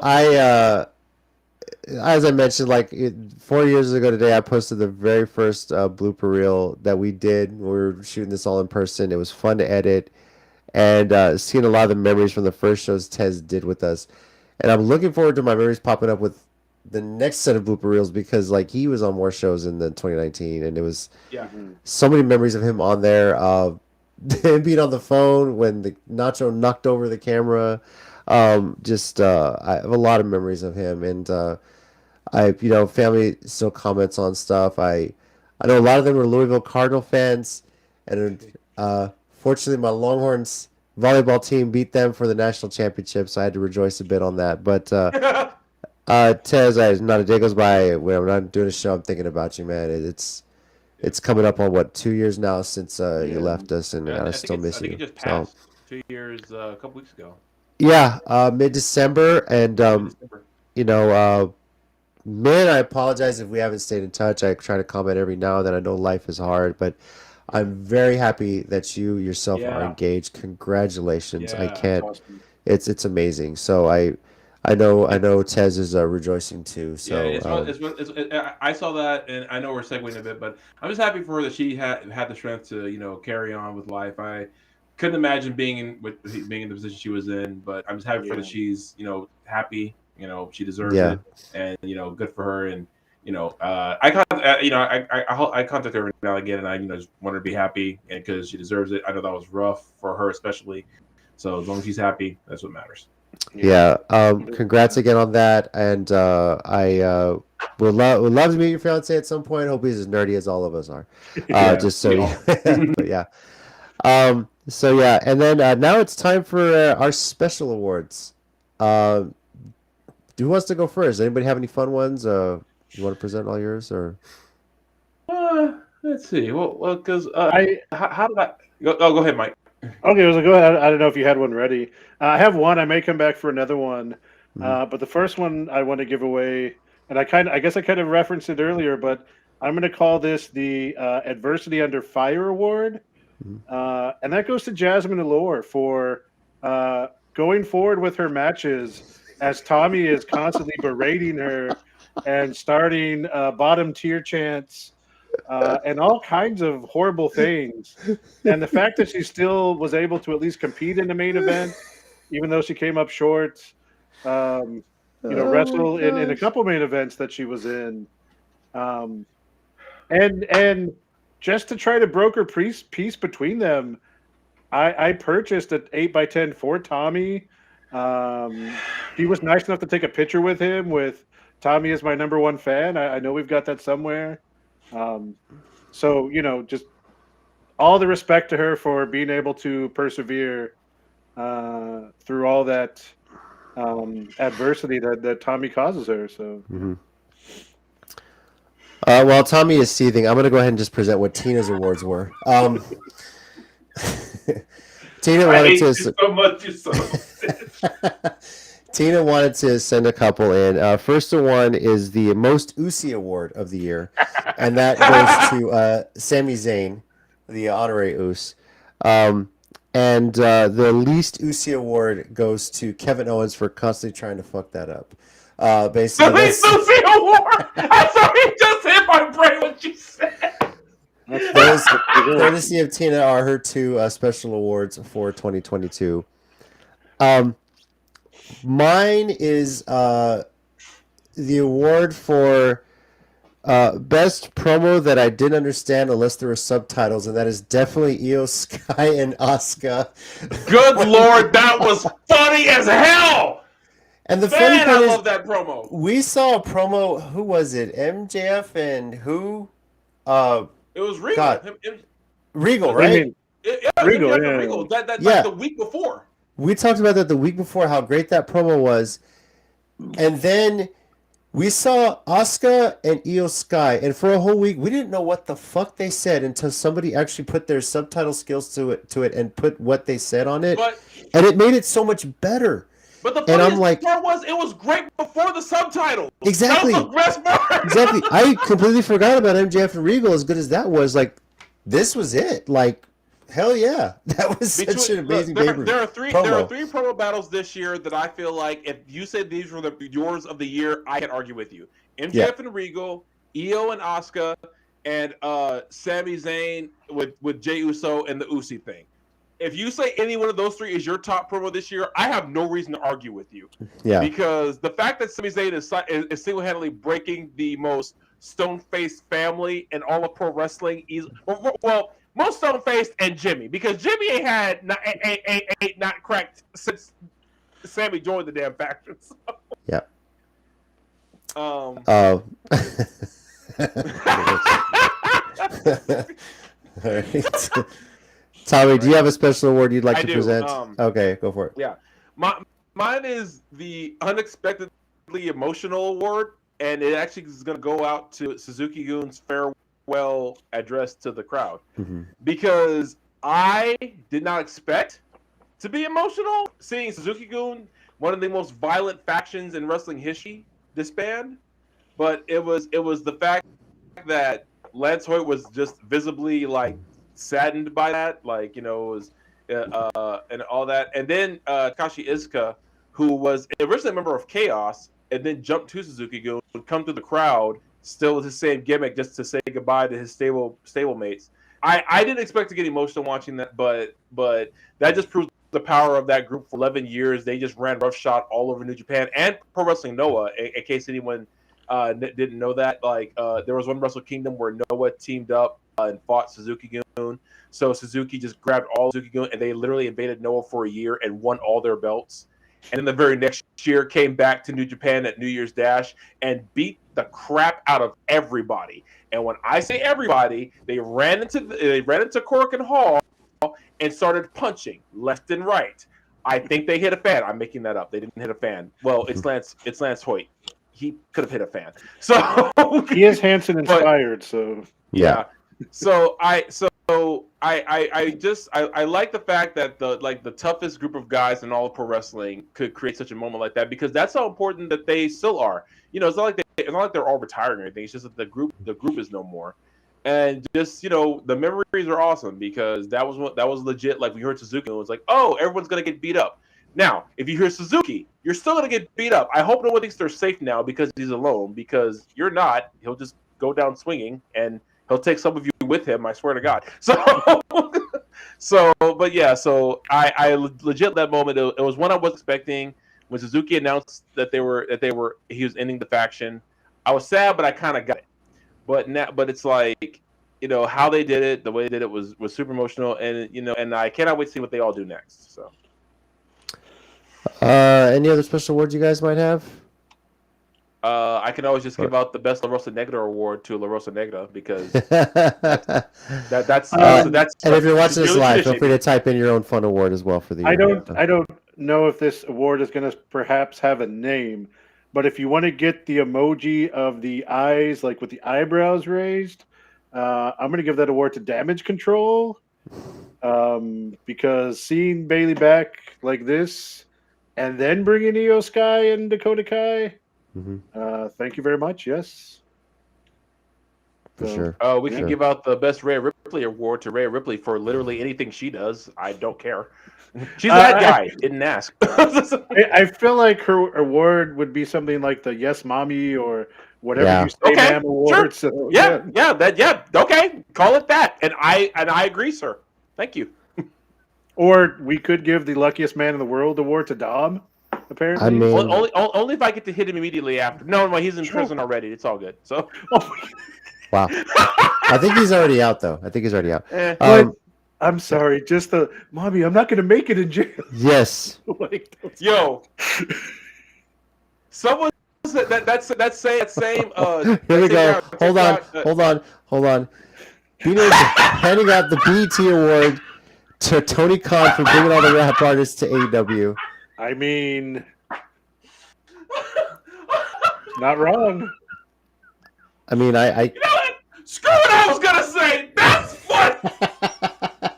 Thank you, ladies and gentlemen. It's been a great show. Oh my God, that's so good. Yeah, that's good.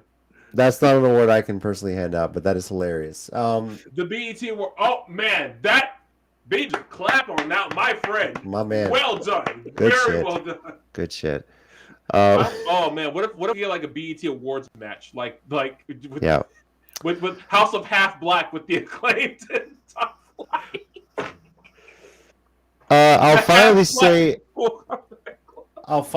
that this is a pending award, but Travesty of the Year is that Toriano will not be King of Pro Wrestling for 2022. I was wondering if you were going to bring this up or if you unfortunately, the last scheduled event took place on the 19th, and he's not currently holding the title. Now, of course, that is pending, of course, if something changes by Saturday, December 31st, but I'm hoping and praying. Have you heard some of the changes that are coming as well? It's going to become a belt in 2023, apparently. Yes, I did see that, which is really nice. Yeah, I like that. Still an interim title thing, but it's unless he takes it over there. Really hoping that changes. Fantastic! 106 in Park Battle Royal, please. I want that to happen so bad now. I'm not even joking. I want that so bad. Like, oh my God, that would make my day. I name as the I'm down with that. That guy. Oh, we didn't even mention that the match he had with Kaz. Kaz. There you go. Kazarian. And I love how Kazarian. He doesn't necessarily reinvent himself, but he just stays consistently good. So when that came on, I literally thought, I was like, oh, Rebel's wrestling. She hasn't wrestled in forever because I saw something Rebel. Yeah. And I was like, that. And then that was interesting. But, I want to say best Forbidden Door moment of the year was Vicky Guerrero wearing Rhea Ripley's T-shirt to an AEW event. That was cool. Yeah, I remember that. I'm your mommy. Or what? I got one too I want to hand out, but I'm not sure where it goes. Best long-term booking decision of the year. You don't know where it goes? There's a lot. I mean, that kind of just came full circle. There's a few. Yeah. That's a good question. Where does that one go? I think the biggest one, it's probably has to be MJF, I would think. Yeah. I think the only reason I didn't think of that right away is probably it was because I think it would have been obvious if he had beat CM Punk, but then again all that drama went down. But no, but I gotta give it to MJF and. Mhm. All right, So- B Ninja, you gotta stop coming up with really good awards. It's hard to top BT award. So yeah. True, but also is this one wrong either? I don't think it is. No, I think they're not. on that one That's what I mean. So, Any others, guys, or are we willing to say we're good with the awards for the year? So, I think. I mean, I guess technically you could call. I could guess my 5-star bringer award to Claudio, because the only time I gave out 5 stars was based on him showing up and him winning the ROH title the first time. You could also give Claudio the About Damn Time award and winning the ROH World title. So.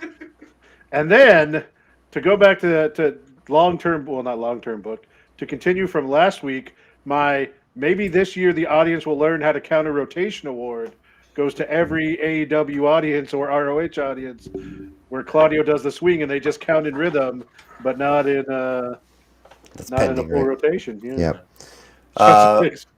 Jason. Yep. All right. Yeah. Well, this could be fun. We can go on a while, but we've been on this for a while.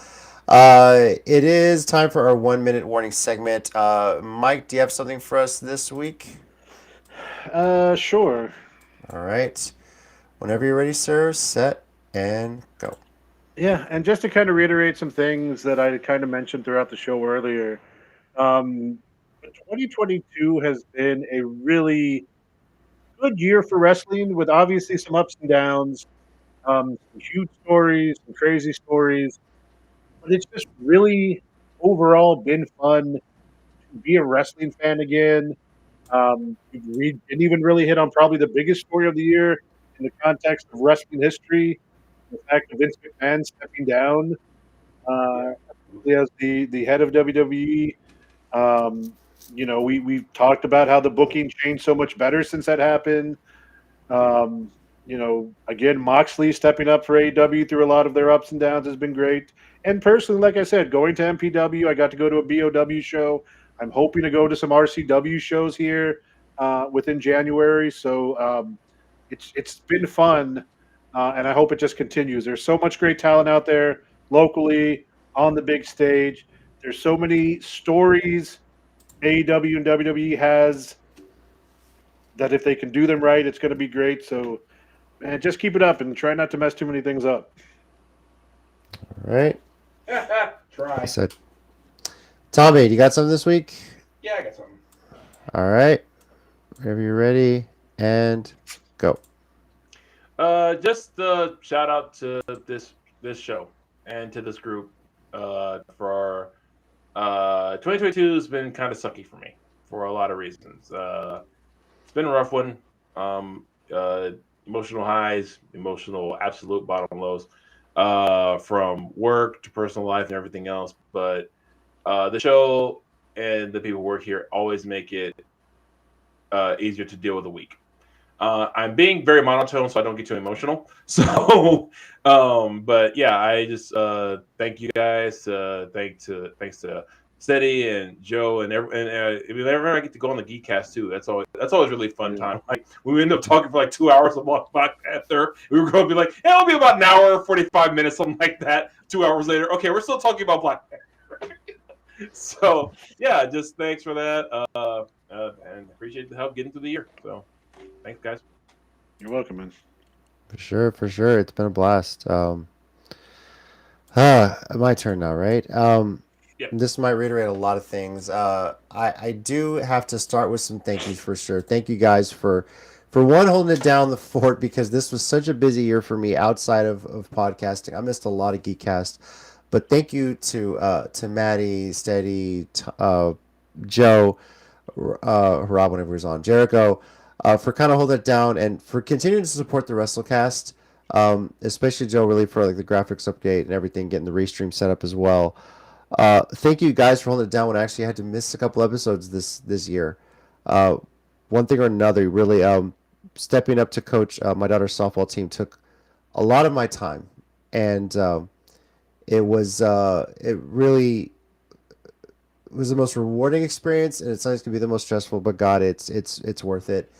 But still being able to do this has been great. It's allowed me to hear with wrestling and to see this show hit the 200 episode mark was amazing. I didn't know where this was gonna go when we started this show a little over 4 years ago.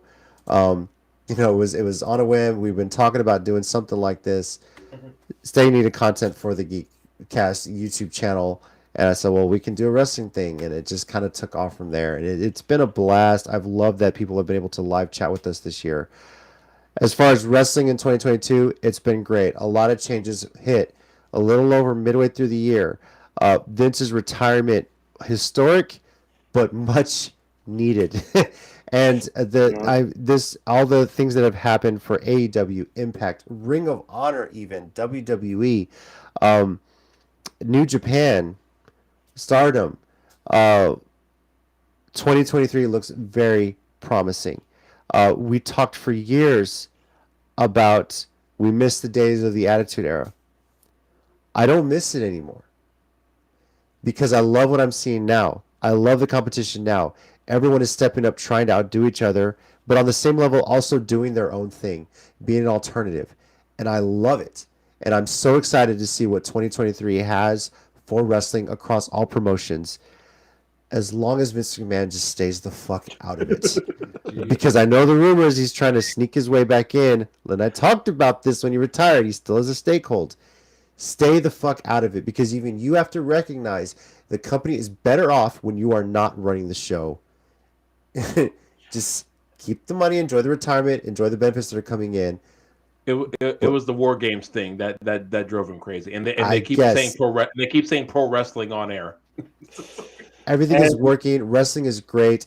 Everyone is a winner when everyone is successful, and I really hope that this continues in 2023. The good thing is those rumors have also been followed by most of the higher ups don't want him back either. They think it's better like this as well. Mm-hmm. You could also hear it in Michael Cole when you don't have that person yelling in your ear, that voice in your head that's been there for almost 20 years now. The fun he has with Pat McAfee while Matt did you hear that first week after Vince was gone? It's like Cole was having the time of his freaking I think he said New Japan a few times, just threw all kinds of random stuff out there. They say New Japan, they say Bullet Club, but I'm sure Vince is like, no other companies must exist. Right. We own in this universe. And then just to reiterate what you guys said earlier, thanks to you guys too, Steady, Joe, Maddie. I've loved going on the Geekcast for a few different things as well. Maddie, one day I'm going to get you one of these Funko Pops. You're gonna win one finally. I know you keep trying to get it out there. And also to you guys, B Ninja, Jason, those of you that show up pretty regularly. Jason, it's cool to meet you this year and get to know you as we've been going to shows. B Ninja, I know we've known each other for several years now. Thanks y'all for showing up and being fun, because like you said, 200 shows, and I know I wasn't there at the very beginning, but when we started this, I just wanted to talk about wrestling. And that's the only reason I was here, is because you couldn't make it for that week, and then it's like, Tommy, want to come shoot a show? Yeah, sure, I ain't doing nothing. Yeah, and that's all. And we've, I've been through some big life changes over these last couple of years. This has been a big steadying post for that. But in the end, I appreciate that we have more people coming on, that we have fans. Yeah. But all I ever said was I don't care if no one watches. I just want to talk wrestling and have fun. And we've done that. But, people have joined us. We're starting to get some fan. It helps that Tommy knows everyone in Texas wrestling. JC still has connections from when he used to. I still know. Getting a message from Marvel when we hit 200 episodes was really awesome. Yeah. Thank you, Marvel. I appreciate it. And softball has taken up my life. It's hard for me to get to shows among everything else going on too. Yeah. Sometimes you just need a break from life at times. But yeah. B Ninja mentions emotional for 2020 with all the struggles. I'm making it, striking back. Love you guys. Yeah. B Ninja, I'm sure we'll be playing Sam's show a lot more in 2023 once Rollback officially fucking hits. I cannot wait till Rollback netcode hits Sam's show. I'm a bit out of practice, but I'm going to get back into playing in anticipation of Samurai Shodown getting the long-awaited rollback netcode, so everyone can stop bitching about how horrible it is to play online. I'm looking forward to it, and I cannot wait. But yeah, I'm gonna try to make it out to more shows if I can. The kids are old enough now to appreciate it, and hopefully sit along well behaved. Oh, they would Yeah. have so much fun. At I know. well, any of the I shows, mean- Mission Pro, RCW, yeah, Yeah. BOW, but yeah. I want to try and make it to the hybrid experience show. Yeah. With that's coming up in about a week, This 2 weeks now. weekend. Yeah, Yeah, next weekend, right? It's the January 1st, right? It is January 1st, right? Is it January Yeah, 1st? it's January Okay, 1st. crap. Yeah, Just I'm gonna Sunday, try. And one of if you're watching, can I get tickets? right? Yeah, I want to try and take the kids if we can, and try and get to a few more shows. You know, I'm excited too because this is going to be the first calendar year I don't have to pay daycare anymore. It's fucking great. Wow. You know, the milestones in life. The first is when you don't have to buy formula. The second is when you don't have to pay for diapers, and the third is when you don't have to pay for daycare. And I cannot wait for that to be fully realized. Speaking of milestones, I have a stepdaughter who turned 20 not too long ago. Matter of fact, that was her birthday party, and I was like, I got a 20-year-old stepdaughter. Yeah, the limbo age, man. Dude, so much. Yes, Brandon. Yes, you came on an episode this year. I appreciate you coming and stepping in, and maybe we'll try and get you on some future ones. Maybe some of the big highlights. I think when Stardom has their big show, we should just run a special episode with Tommy and B Ninja and just let them go. I'll let them go, man. I'll produce it. You guys do the talking. Hey, So- you keep talking. I might actually once because I keep wanting to get Stardom World, but like we keep having stuff come up here at the house, so I can't get it. But yeah, I'm gonna hopefully get it this coming year, and that way, whenever there's a big show coming up, I'll let JC know. It's like, hey, we gotta talk about this show. It's gonna be awesome. For sure. I mean, I would love if you ever want to just step in and do a show, something special out there. By all means, go for it. And yeah, being into yes, I have Sam Show on Steam. Let's go. And I also it's just if you guys want to do shows, I mean, because I honestly, we're getting set to be recording a special episode of the Geekcast where we're going to be talking about His Dark Materials. Season 3 just finished. Talk about the entire series. And you know, I'm excited about it. That's my favorite book series. And Yeah. you know, Mike, you talked about Game of Thrones. Like, can you wait till everything? Because the last season was so bad. His Dark Materials just hit it perfect. Even made some changes from the book, but they were just so well done. Better in parts of the book that even the author, who was a producer, could agree with that they needed to happen. So, Oh, nice. Thanks for reminding me that. That's cool. I'm just kidding.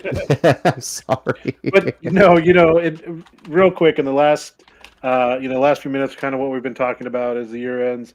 I actually it makes me want to throw one more award out there, Sure. and that's to the Wrestling Family Award, because not just our little wrestling family here at the WrestleCast, but I love the community that you build at wrestling shows.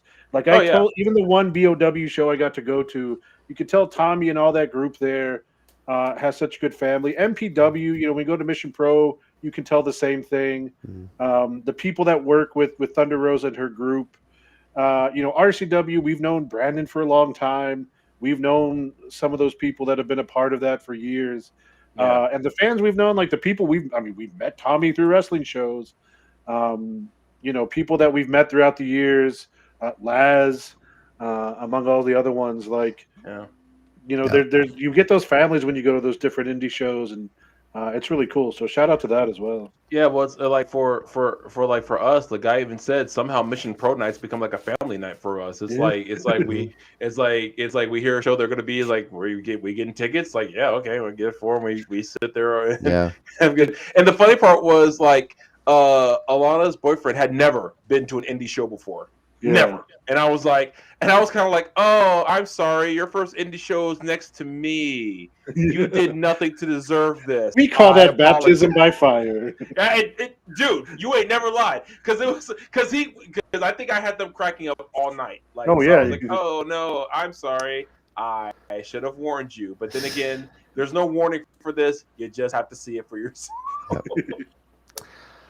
Thank you, everyone, for watching and joining in on us on this week's episode of the Countdown City WrestleCast and joining in all the fun with all the fun awards. I think B Ninja yours takes the cake. Damn, that Next that was the week, funniest thing. Holy crap, that was so funny. next week is a new year, and Tommy, you're going to be hosting because we're going to be previewing New Japan Wrestle Kingdom 17, which means Okada's probably going to win again.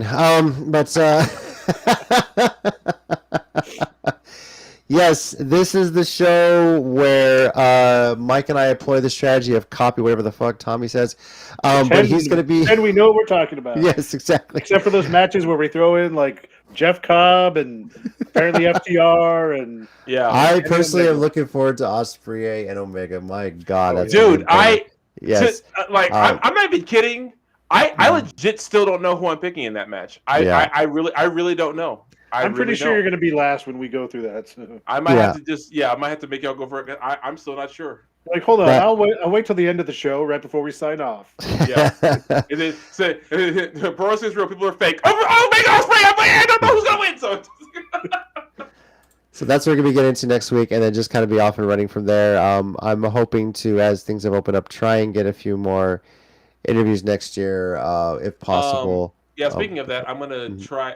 I think we have a couple we can maybe set up. I'll talk to you about that later. Okay, I need to ask about one for sure, but I know one is a definite possibility. We just need to set it up.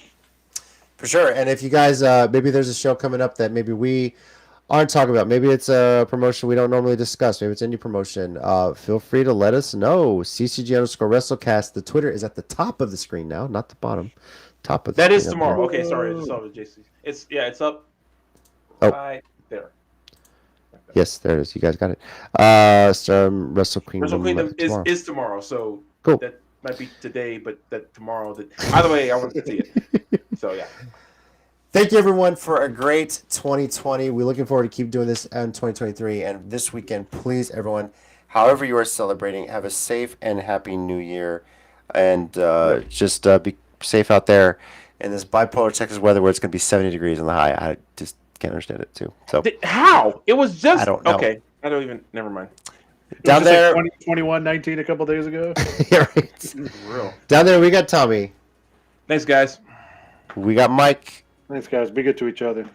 And I'm JC, and as always, heels and baby faces, remember, pro wrestling is real. People are fake. Happy New Year. We'll see you next time. Adios, Gunther.